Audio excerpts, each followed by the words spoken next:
wheels of change are rolling in Starkville. We've got your updates on new shuttle routes in town. Mississippi State football debuted new uniforms this season. Find out more about this and more right here on Take 30 News.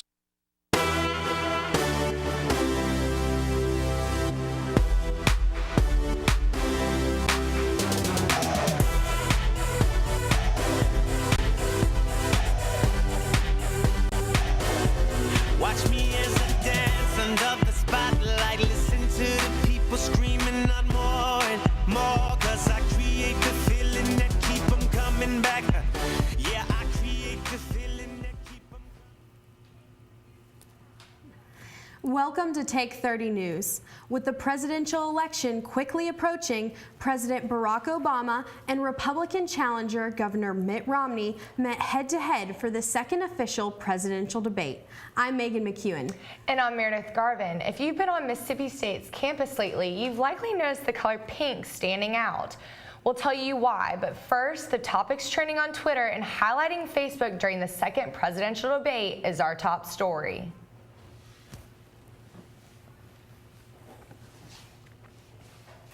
Results are in, and according to social media trackers, the second presidential debate was easily the most talked about TV programming on social media. According to CNN, ABC, and MSNBC, the comment that lit up social media the most was Governor Romney's quote, "binder full of women." Governor Romney's comment came during his response to a women's rights question. A Twitter account named @RomneyBinders surfaced within minutes of the debate. Facebook users joined a Binders Full of Women page that had nearly 200,000 likes within 2 hours. Twitter analyzed the volume of tweets related to the issues discussed during the debate and announced that with 28% of tweets sent, the economy was the most discussed. The subject of taxes racked up 17% of tweets, 16% focused on foreign policy. And the second presidential debate was held Tuesday evening at 8 p.m. Central Time on the campus of Hofstra University in Hempstead, New York. A CNN/ORC international poll indicated that 46% of respondents that watched the debate thought President Obama won, compared to 39% for Governor Romney. Responses to other questions show that the overall impression was generally positive for both candidates. President Obama and Governor Romney will face off for the third time on Monday, October 22nd, to make their last and final statements to the public. Another topic that caught headlines in the same state as the debate occurred on October 5th. A mysterious stranger saved a man in Manhattan and then vanished before receiving thanks. While visiting New York on a family trip from Toronto, Jason Croft clutched his chest and fell to the ground, suffering from a heart attack. While the family rushed to call 911, a bystander ran over and performed CPR on Croft. Once the paramedics arrived, Croft's rescuer slipped away into the crowd. Now he and his family want to personally express their gratitude for his heroism. They have posted signs all over the area in an attempt to find him. They've had no luck in locating this Good Samaritan yet. Starkville, Mississippi is no stranger to Good Samaritans, many of which can be seen wearing pink. October marks the anniversary of Breast Cancer Awareness Month, and 1 out of 8 women will be diagnosed with breast cancer in her lifetime. Every 2 minutes, a woman will find out that she has breast cancer, and every 13 minutes, someone will die of this disease. With those statistics, breast cancer has impacted many of our lives and hits very close to home.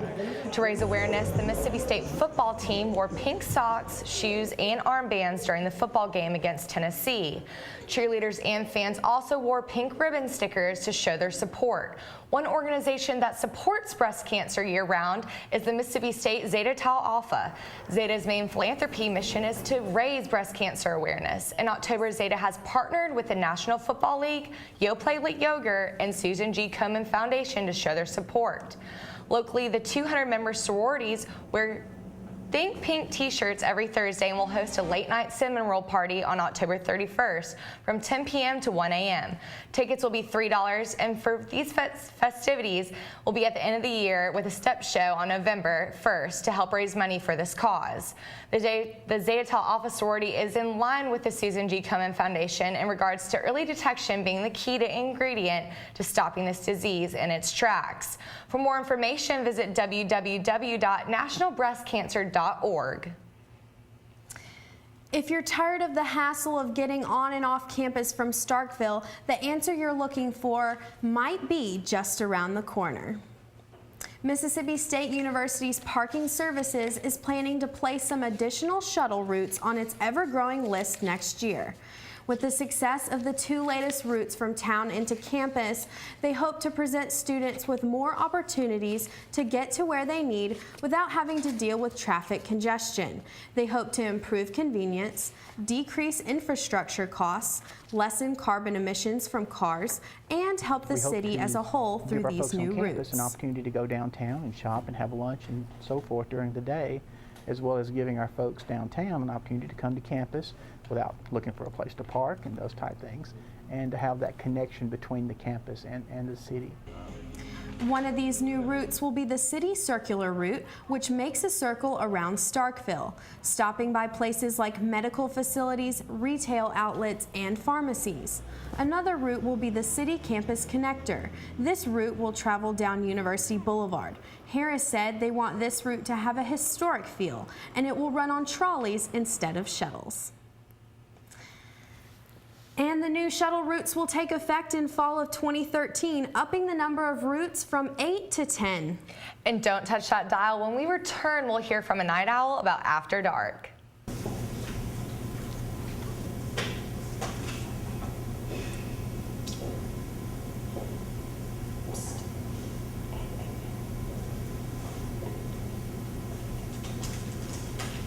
In high school, you got away with it. But now, at Mississippi State,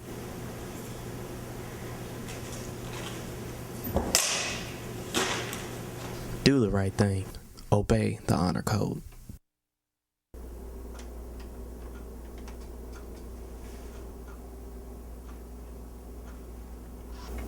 It used to be about black and white. Things are different now. We live in a world of color. We no longer live in a world of black and white.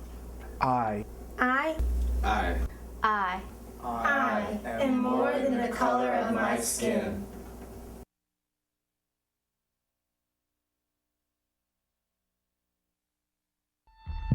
Video game addiction is not only seen in children, but also in adults. Video game addicts suffer depression, anger, anxiety, and withdrawing from friends and family. Put the controller down before you lose your friends, your family, and your life.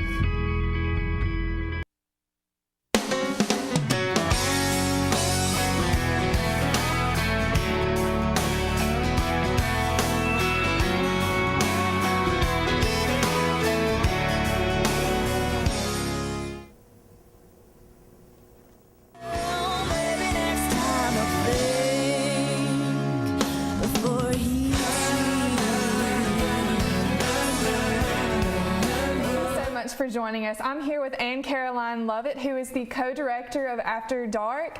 Ann Caroline, most of us have seen these bright blue shirts around campus advertising After Dark. What exactly is this event?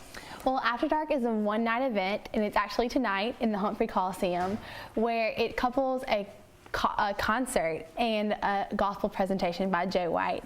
And he presents the gospel in a way that it can relate to college students today, and it's just an option to just expose college students to the gospel, and so that they can make their own decision about if they think Jesus is relevant in the world today. So, and then the concert is Matt Works and Fidel, and it's a free event, so it should be really exciting, and I'm totally pumped that it's here on campus. Well, tell me a little bit about the two artists performing, Matt Wertz and Fidel. What type of genre of music are they? What can people expect tonight? Well, Matt Wertz is kind of a contemporary rock singer, and Fidel is a Christian rap artist. They're both Christian singers. And I know that they have done After Darks at other schools and other campuses, and they were huge hits there. And I love all their music, and we've been playing it on the drill field today, and the campus seems to be enjoying it as well. Okay, and this event is completely free. Tell me a little bit about who's funding this, who is sponsoring this event. Yes, we really wanted to make the event free because, I mean, the more people we reach, the better. And the gospel is free. It doesn't come with a price of people, but it is funded by donors. After Dark is a nonprofit organization, and even some churches and organizations in the Starkville area helped fund it tonight. Okay, so is this event geared towards any particular denomination? Who's welcome tonight? Everyone is welcome. We want to make that known to everyone. Today we've met so many people from all different walks, and it's really, really cool to see how many people are interested in it. So everyone. Okay, perfect. So how can people get involved or connect with After Dark? People can get involved by coming tonight at 8 o'clock. It's a free event. Just show up whenever you can, and we'll love to have you there. Okay, great. Well, thank you so much for joining us. And for anyone that is watching a re-air, this event is Wednesday, October 17th. Thank you. Caroline has your Bulldog Sports. All of the lights.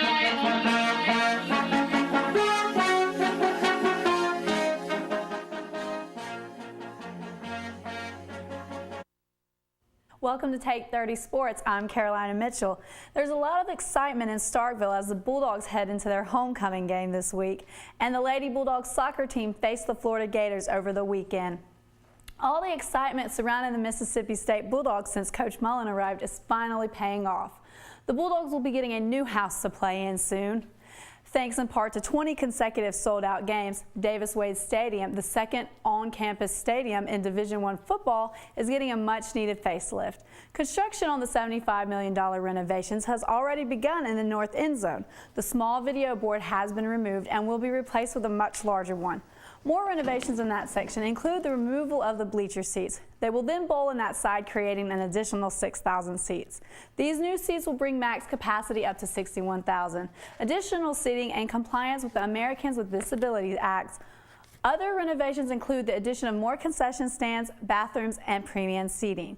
Funding for the project was made possible through the bonds and private donations. Athletic Director Scott Strickland hopes to have construction complete by the 2014 season, but Bulldog fans can already purchase premium seats through the Bulldog Club. Up next for the number 12 ranked Bulldogs is homecoming. The Bulldogs play Middle Tennessee State. Some key things for both teams is quarterback play. MSU quarterback Tyler Russell is playing great football. He hasn't turned the ball over since his only interception against South Alabama. Between their three defensive leaders, Middle Tennessee has one interception each for each of them for a total of 127 yards. So Russell has to take care of the ball to prevent the Blue Raiders defense from putting points on the board. Middle Tennessee quarterback Logan Kilgore has even bigger things to worry about, such as Jonathan Banks and Darius Slay. Kilgore has 3 interceptions on the season, and throwing towards these defenders can be risky. Banks has 3 interceptions and Slay has 4. The Bulldog defense has to stop the passing game and prevent Kilgore from getting the ball to his top receiver, Anthony Amos. Amos has 580 yards on the season with 5 touchdowns, and he averages about 98 yards a game. The Bulldogs are riding high on their undefeated season and the victory over Tennessee last week, but they cannot overlook Middle Tennessee. They need to stay focused if they want to continue their undefeated streak. If you want to catch all the action, kickoff is at 6 p.m. and the game will be broadcast on ESPN2.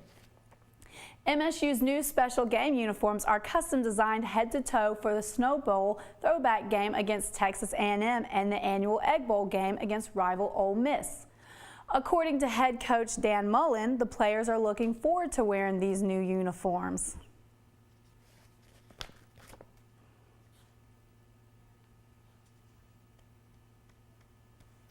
I think our guys like them. They think they're, it's cool. Anytime players think stuff are cool, I'm into it. My concern is our guys play hard, and I think when they think they look good, They feel good. They play good, so I'm into it. I love it.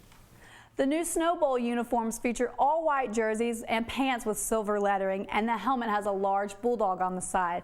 The Egg Bowl uniforms feature white uniforms with gold lettering and gold accents throughout.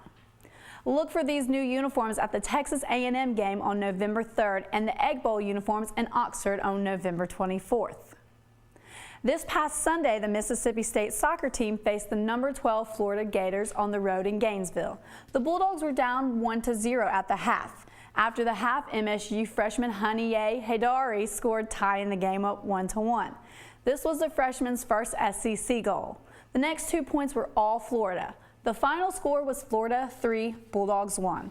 The loss brings the Bulldogs to 8-8-1 overall and 1-8-1 in SEC play. Mississippi State will face Georgia Friday at 7 and Arkansas at 3. Both of these games will be in Starkville. Well, that's all the sports I have for you today. Don't go away. Take 30 News returns after the break.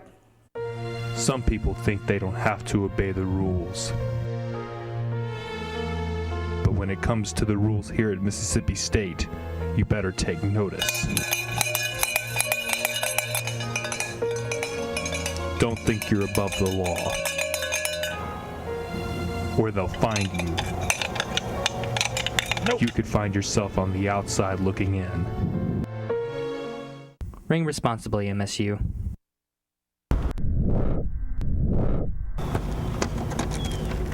Whoa! Irresponsible. Trashy. Stop! Here's your ticket, ma'am. But I only have $7.95. Don't whine. Go pay your fine. Oh, shucks, I knew I shouldn't have done that. Keep Mississippi beautiful. Don't litter. The rainforest is home to nearly 2/3 of animal species, and almost half the medicines that we use come from rainforests. But by 2060, nearly all of our rainforests will be gone. So how do we stop it? One way is to recycle. At home, at work, at school. Recycle paper, cans, bottles, and more. Also, save energy by using cold water in the washing machine. Keep your car tuned up and carpool or use public transportation. And finally, spread the word to everyone you know about ways you can save our rainforests.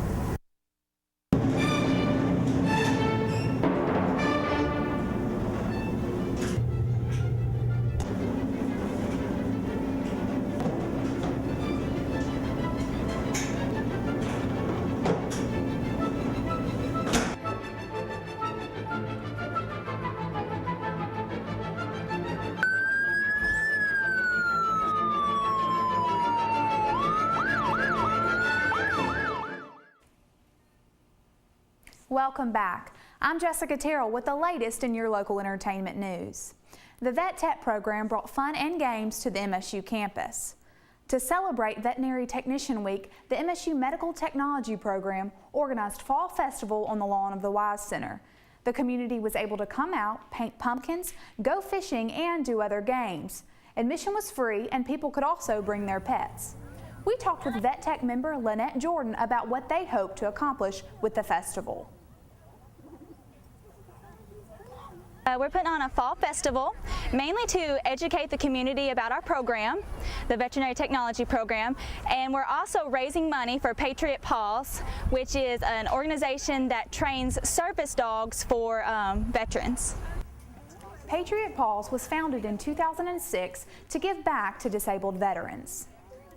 If you are interested in getting involved with Patriot Paws, go to www.patriotpaws.org, or if you want to know more about the Vet Tech program, visit their website at www.cvm.mstate.edu/academics/vetmedtechprogram.html. If you have ever been on the second floor of the Colford Student Union, you know that there is always an art exhibit on display. The exhibits feature local and regional artists. This month's featured artist is the University of Southern Mississippi photographer, Professor Betty Press.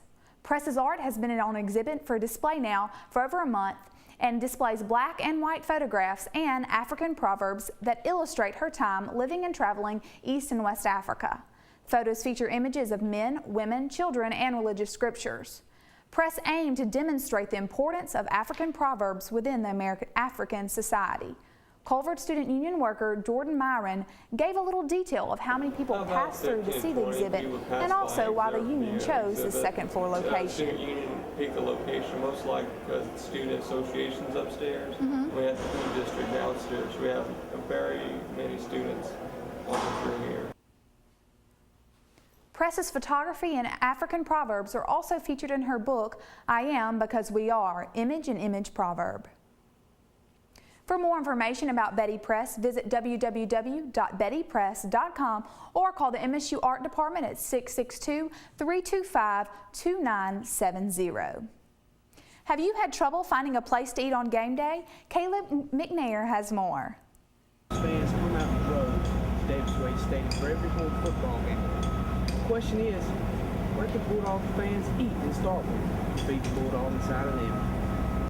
There are a variety of places to eat in Starkville, including Buffalo Wild Wings, Mugshots, Ruby Tuesdays, and Chili's. But one of the most known restaurants is Harvey's. Harvey's Steak is a great choice. Every weekend, we get in new fresh fish. For instance, this weekend we're going to have fresh salmon, fresh swordfish, marinated ribeye. I think it's the best steak in town. It was voted one of the top 10 steaks in the state of Mississippi. Umi's is also a great place to dine in on game day. Which is like spicy crab meat, and then regular snow crab in the middle. Also Volcano's very popular. It has lots of cooked crab meat on top of the roll. With shrimp and cream cheese. MSU Cafeteria is a great place to eat on game day. It is close to the stadium and it offers all types of food, such as pizza, sandwiches, lasagna, and wonderful desserts, along with food and drinks for kids and adults. So the next game day, feed the dog inside of you. For Take 30 News, I'm Caleb McNair. Next game day, step out of the box and try something new at the many dining options in Starkville. Stay tuned, we'll be right back. You ready to get tutti frutti? Ah! It's supposed to be my birthday!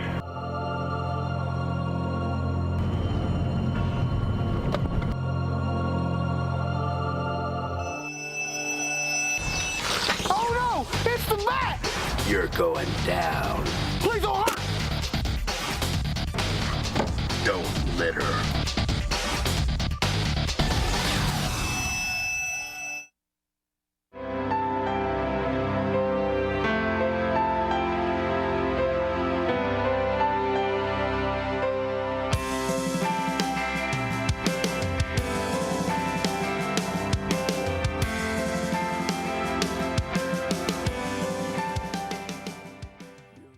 Who would you leave behind?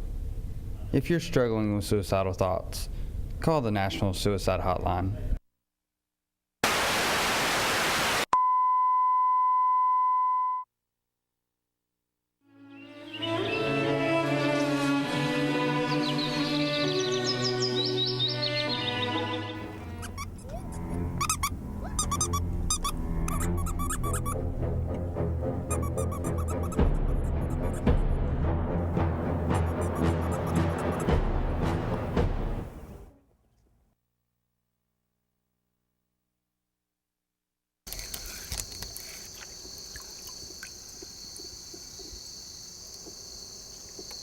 This is my playground.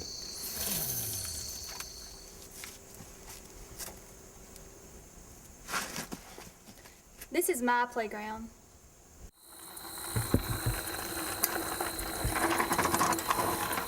This is my playground. Get outdoors and find your playground. Get outdoors, Mississippi. Have you been itching for a tattoo lately? Our own Max Ryan shares how they could affect your future. Tattoos are changing, and tattoos are changing society. More than 36% of people from age 18 to 25 have at least one tattoo, and 40% of people from age 25 to 40 have at least one, according to a PEW Research Center study. The Arizona Supreme Court made the decision in September that the process of tattooing is a form of free speech and is fully protected under the U.S. and state constitutions, the first decision by any state high court in the country. While tattoos are more common and accepted in today's society, students should still be cautious of where they are putting them.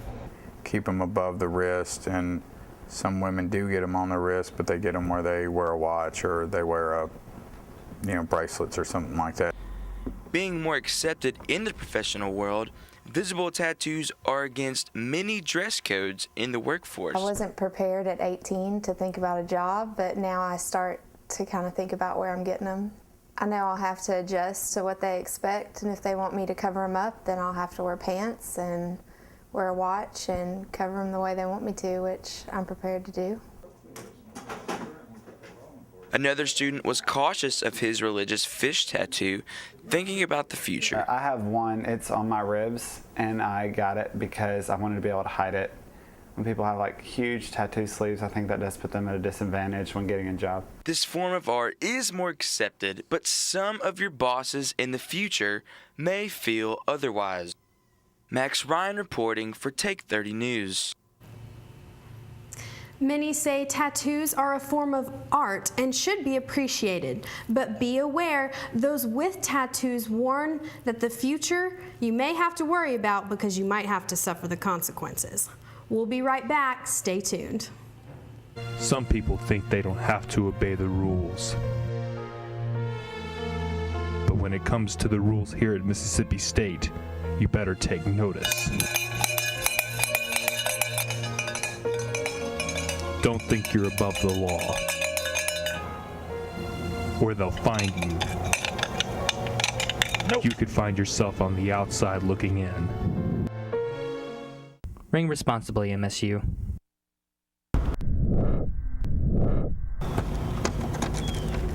Whoa! Irresponsible. Trashy. Stop! Here's your ticket, ma'am. But I only have $7.95. Don't whine. Go pay your fine. Oh, shucks, I knew I shouldn't have done that. Keep Mississippi beautiful. Don't litter.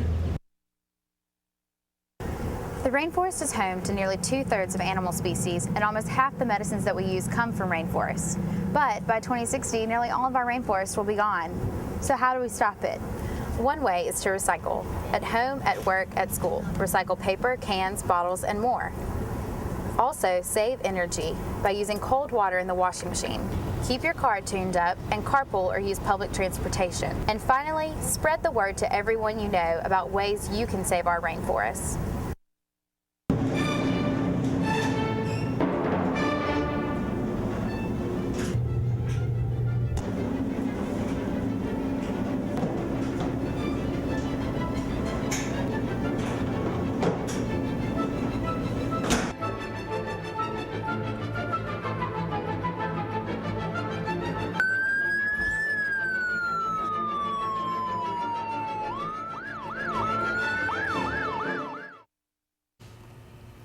This edition of Take 30 News is coming to a close, but join us next time for more news, sports, and entertainment. I'm Megan McEwen. And I'm Meredith Garber. Make sure to like us on Facebook, follow us on Twitter, and subscribe to our YouTube channel, all at Take 30 News. See you next time. So, are you going?